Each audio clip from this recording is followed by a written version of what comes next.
friends, welcome to the 7th lecture on the online course titled HHC Management in Offshore and Petroleum Engineering. We are talking about lectures in module 1 where we are focusing on environmental issues that arise exclusively from oil and gas industries exploration and production and processing. In this lecture, which is titled as Pollution Modeling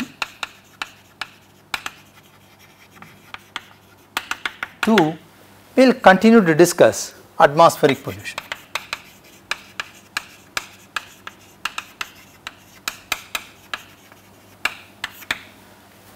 In the last lecture, we discussed about the continuous models, which is a plume dispersion model.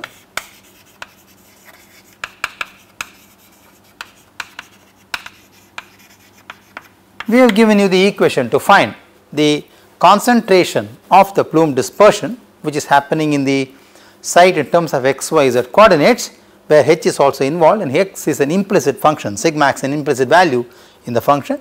Let us discuss some special cases about this. So, let us try to recollect x is in the direction or is in the windward direction,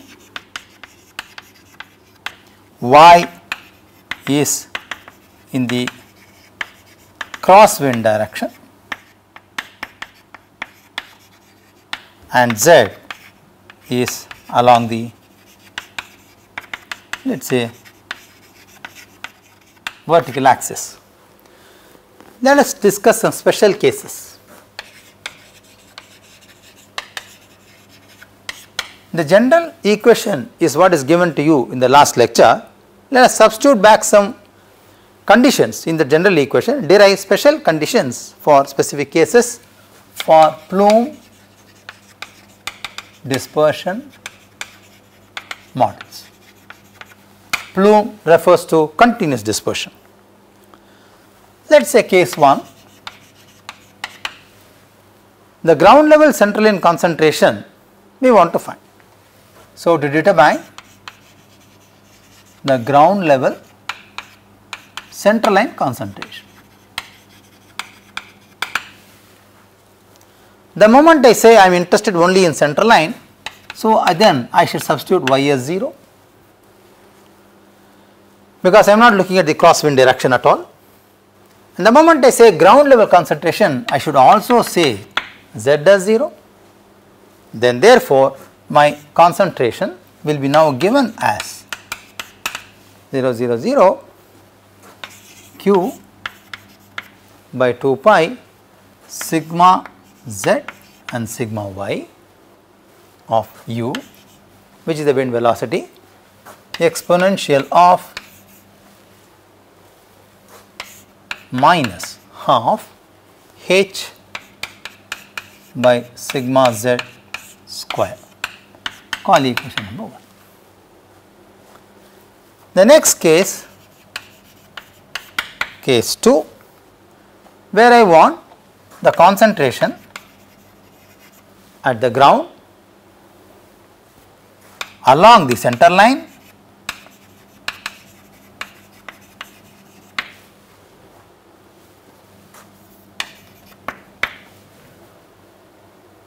and in this case we are interested at h is also equal to 0, the release height is practically at the ground level itself. In that case, C x 0 0 for the plume dispersion model will be simply given by q by 2 pi sigma z sigma y of u, which I call as equation number 2. In both these expressions, you can notice that x is implicitly present within the dispersion coefficients. It is very important observation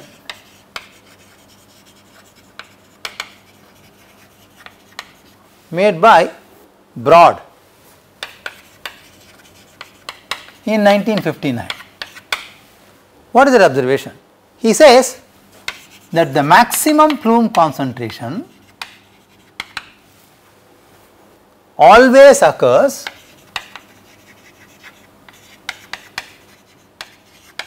at the release point. Probably this is one of the bases on which these equations were derived. Interestingly, for releases above the ground, the maximum concentration occurs along the central line.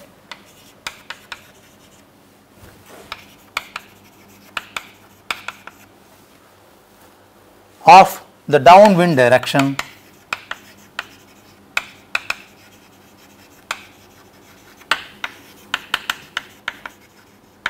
so this implies a simple statement saying the plume concentration along the crosswind will be always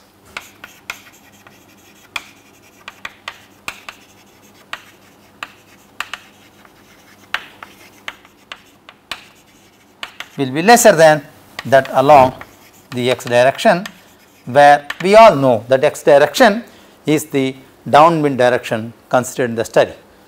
Now, the distance at which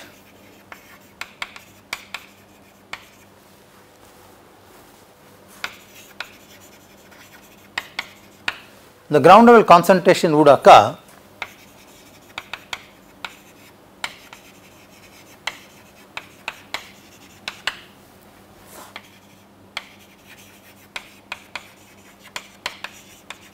is given by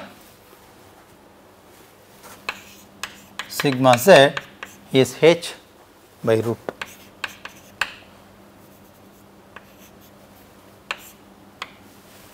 Equation number 3.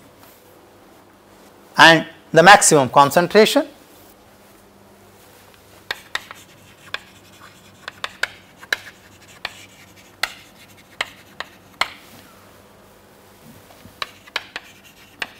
is given by C max, which is 2q by E pi u h square sigma z by sigma y. You can call this as equation number 4. This is about the discussion what we had special cases for the plume dispersion model. Let us discuss puff dispersion model, which is an intermittent release model.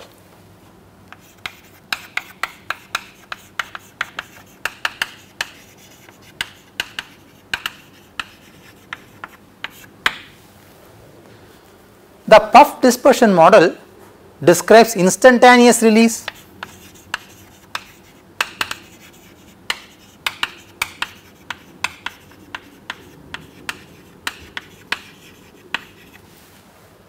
of the material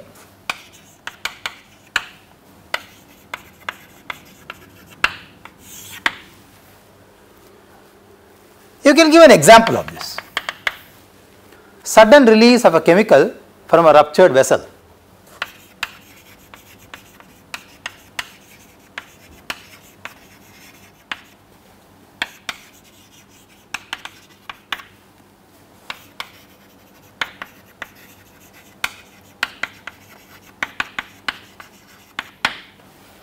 Can be a classical example. What would be the consequences of such kind of instantaneous releases which occur essentially because of this kind of accidents, because ruptured vessel is sort of an accident, let us say. The consequences could be it will result in a large vapor cloud,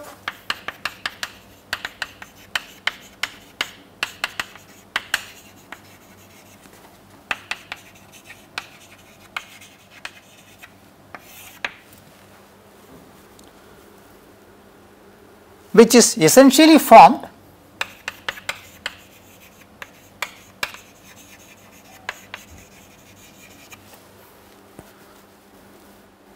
nearer, or I should say from the ruptured point, which essentially originates from the ruptured point. Now, I want to estimate the average concentration of this kind of release.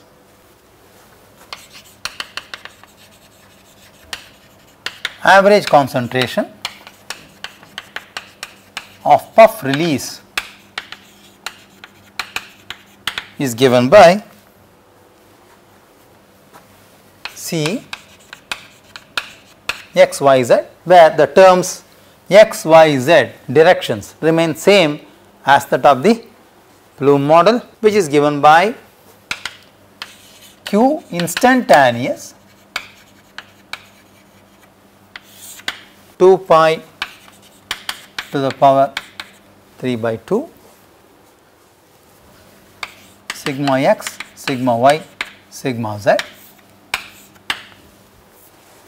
multiplied by exponential of minus half of x minus ut by sigma x square multiplied by exponential of minus half of y by sigma y square multiplied by exponential of minus half z plus h by sigma z the whole square plus exponential of minus half of z plus h by sigma z the whole square, which I put a bracket here and a bracket here. This becomes an entire product with these two terms, call equation number 5, where the terms have the same meaning as been explained in the Bloom model. Let us now consider some special cases of puff model. Let us say case 1.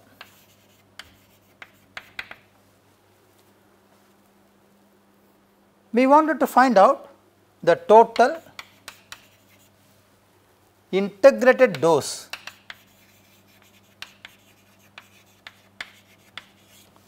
at the ground level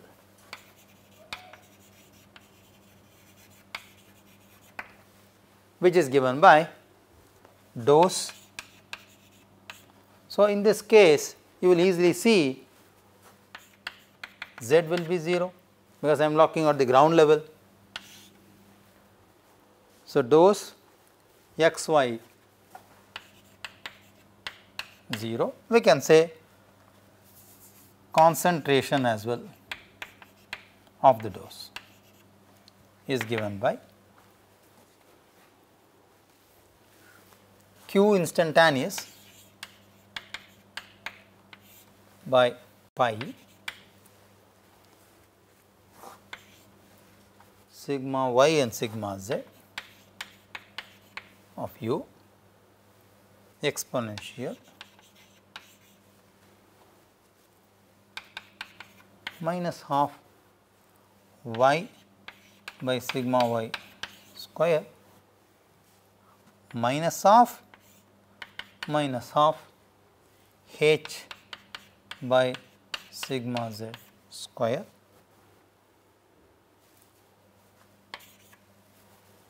equation number 6.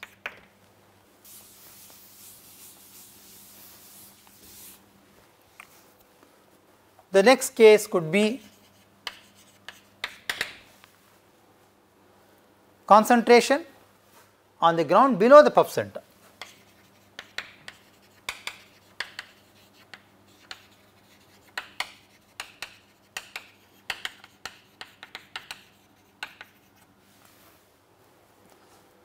Which can be given by, I am also not looking at the crosswind value, which can be q instantaneous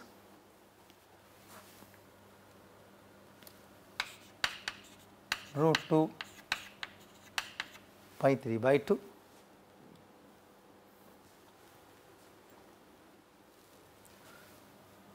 1 by sigma x, sigma y and sigma z. Now, this is sigma y square. Call the equation number 7. The next case could be the puff center on the ground.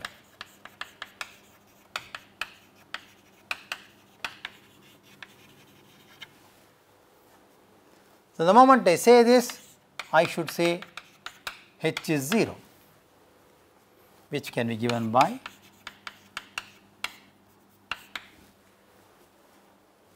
is q instantaneous by root 2 pi 3 by 2 sigma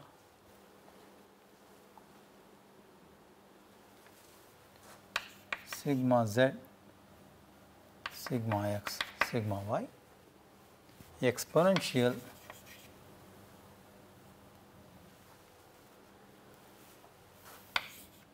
minus half h by sigma z.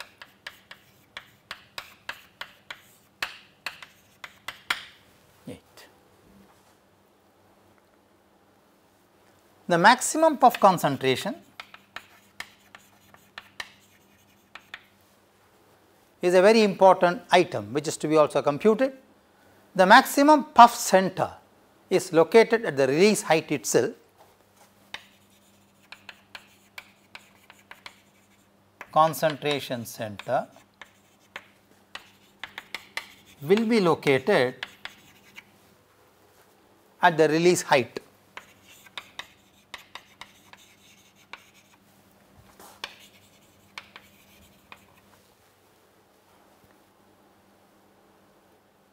And the center of puff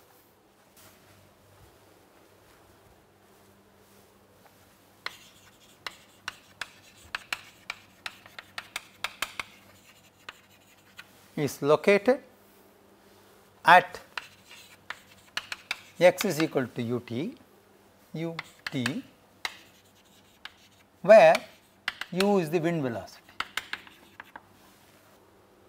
It can be easily understood that the maximum concentration will always occur directly below the puff center. The next interesting discussion on atmospheric pollution modeling or dispersion modeling is isoplates.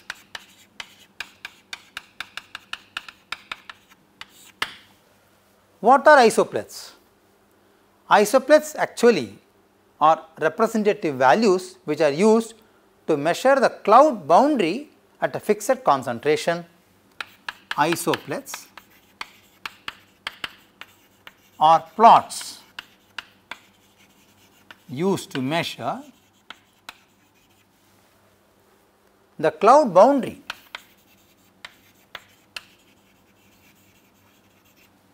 that is, what is the extension of the cloud at a fixed concentration. So, if you know the concentration, one can always estimate what is the spread of this particular dispersion. So, cloud boundary. So, basically the term ISO stands for a meaning that it represents lines of constant concentration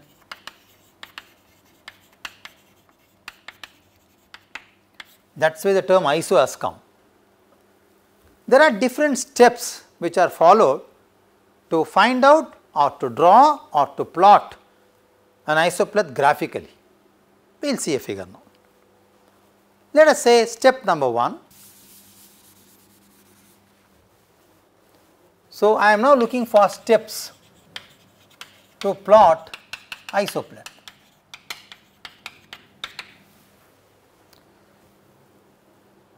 Let us say this is my windward direction.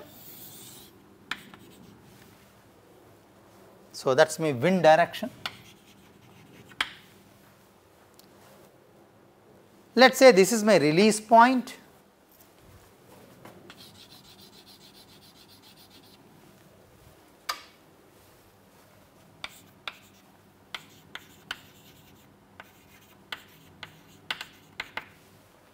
Once it is released, and this is of course the center line along the windward direction. So, center line means the cross wind dimensions are relatively 0. So, let us mark certain points along the center line.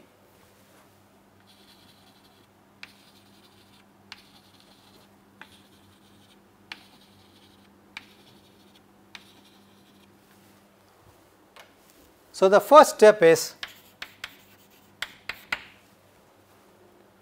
draw the center line along the wind direction, locate the release point,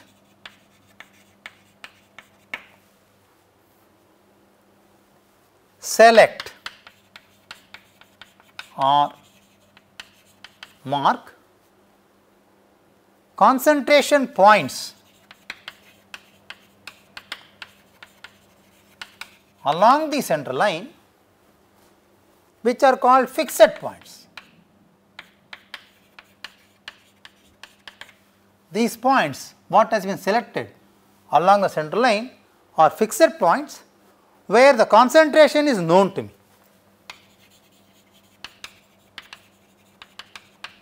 Is known, rather I can compute that. In step number 2, I want to find the offset the distances.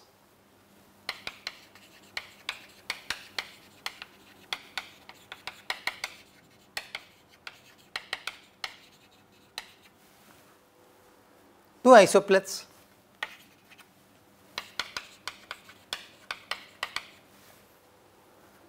which are nothing but y values at each point.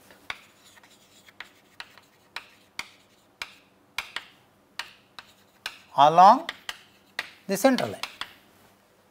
So, we know there are many points we have along the center line, maybe x1, x2, x3, x4 and so on.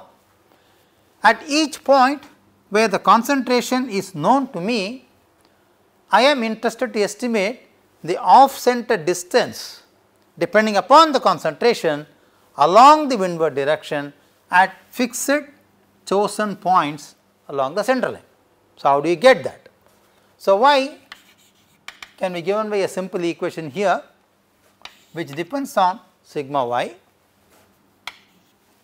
and square root of twice of natural logarithm of c x 0 0 at any time t divided by c x y 0 at any time t, equation number 7. So, in this case where c x 0 0 t is the downwind ground center line concentration,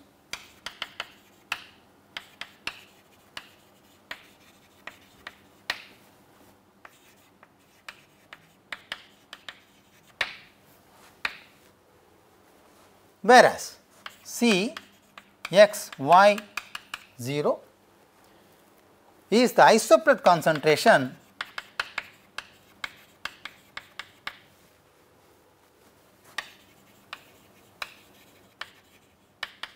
at point x comma y, where x is chosen by you at fixed points along the center line.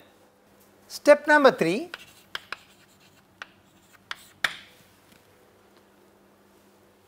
plot y for both directions at each fixed point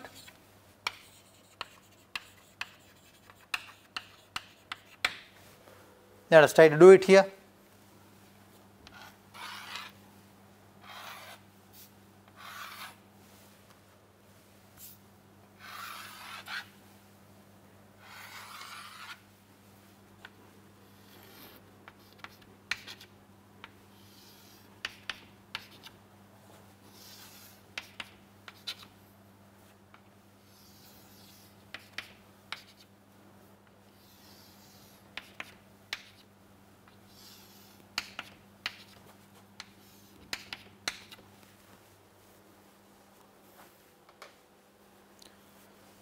So, now we can call them as isopleth offset.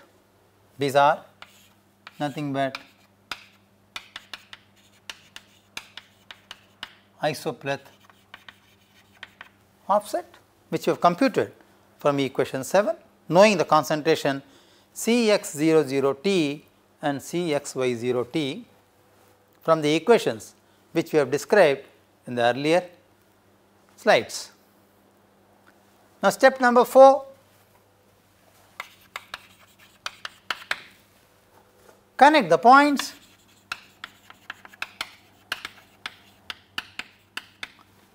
So, let us connect them.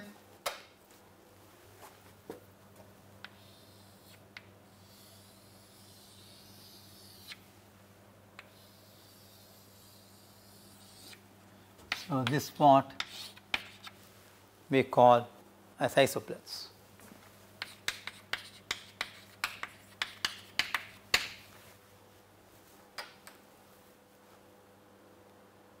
So, one can easily draw the isopleths by using these 4 steps where an equation is involved, one can easily compute them. Now, in this it is important that I have to estimate the dispersion coefficients to really understand the release scenarios using plume and puff models. So, plume is a continuous release, whereas puff is an instantaneous release of a gas or a cloud vapor. How they are getting dispersed in the atmosphere, how they are modeled to account for atmospheric pollution is what we are trying to capture. So, I would like to now estimate the dispersion coefficients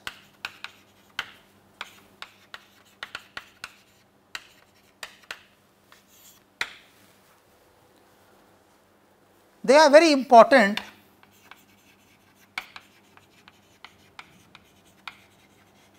they are required to model the release scenario.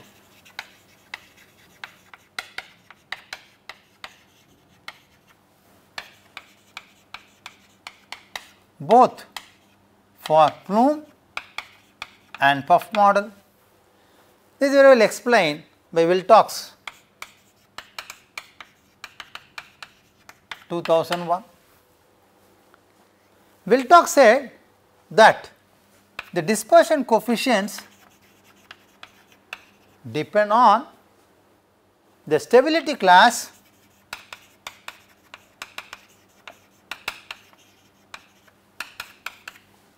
and the downwind distance.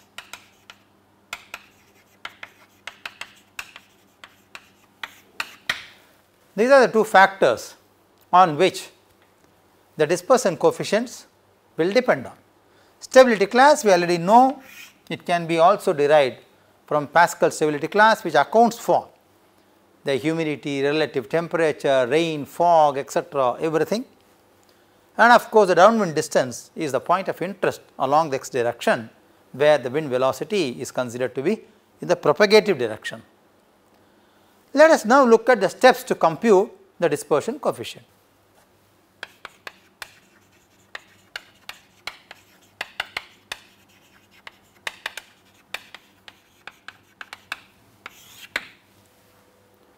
Step number 1, as it depends on the stability class, you are going to first identify the Pascal stability class applicable to the specific location. So, identify the Pascal stability class, which essentially an alphabetic character named as A, B, C, D, E or F. This of course depends on and obtained from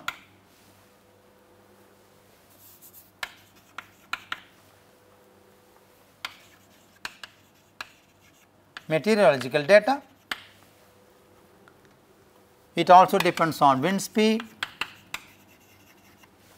It also depends on heat radiation. It also depends upon cloud cover. which is also a part of relative humidity at a specific site.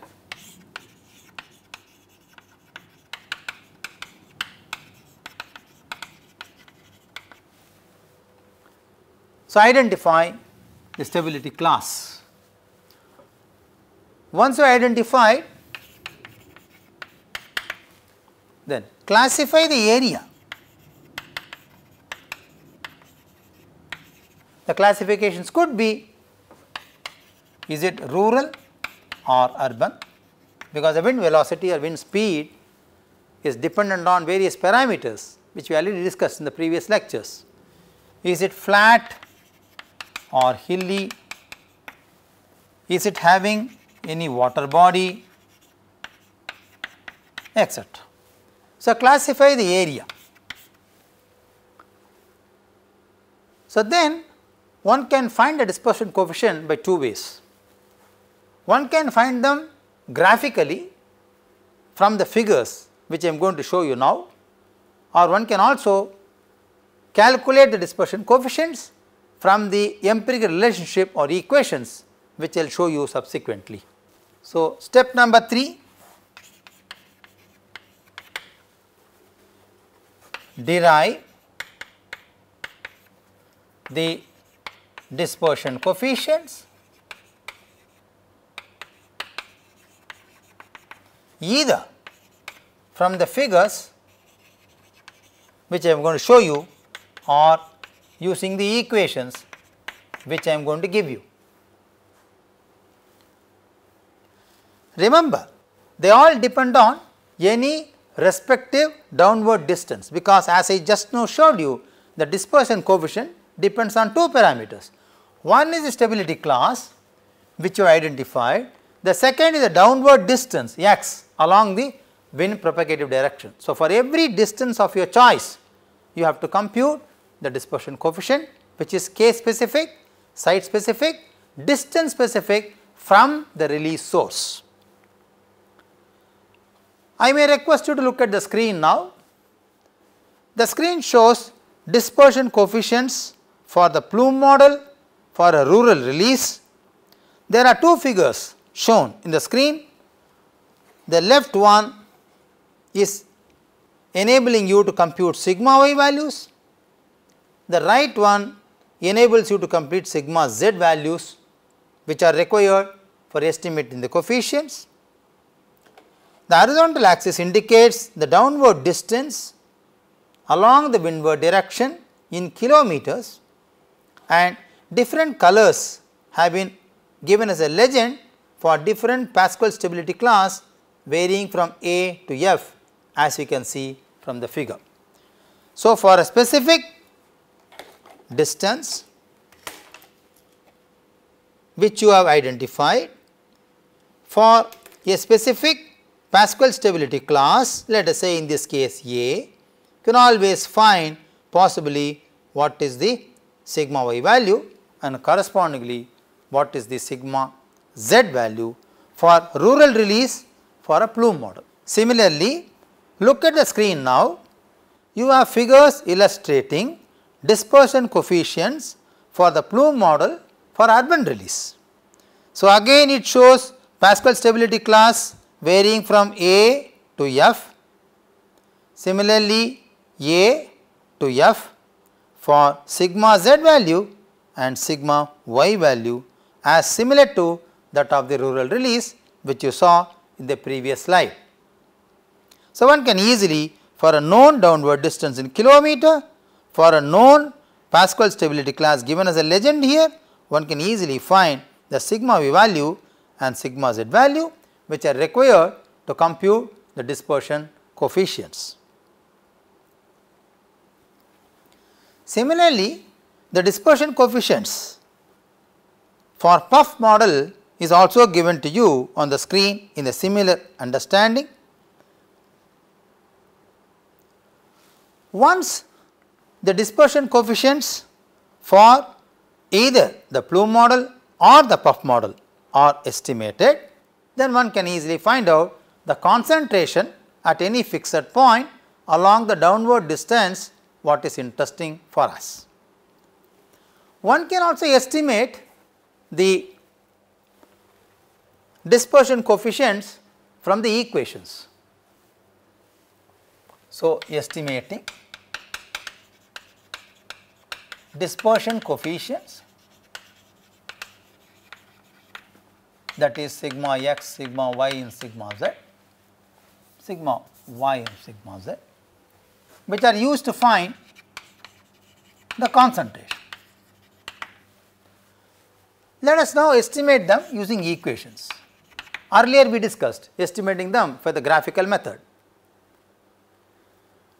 So, if you talk about plume model,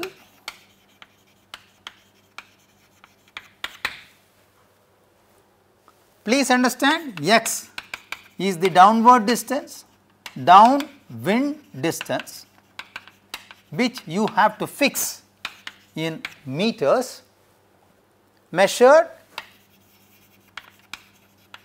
from the release source.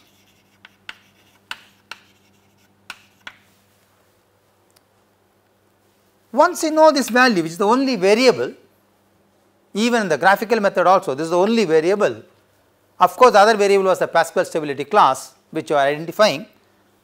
I can also use dispersion coefficients from these equations. Please look at the table now, which is showing the dispersion coefficients for plume model for two different conditions, rural and urban, which you have classified. For different stability class A to F and A to F in both categories, you get dispersion coefficients sigma y and sigma z, which has equations given, where in this equation the only variable what you see here is a capital X, where capital X is the downwind direction or the distance which you have to substitute in meters in this equation. So, for a plume model, you can either find out the dispersion coefficients from the graphical method or from the table or equations given to you in the slide.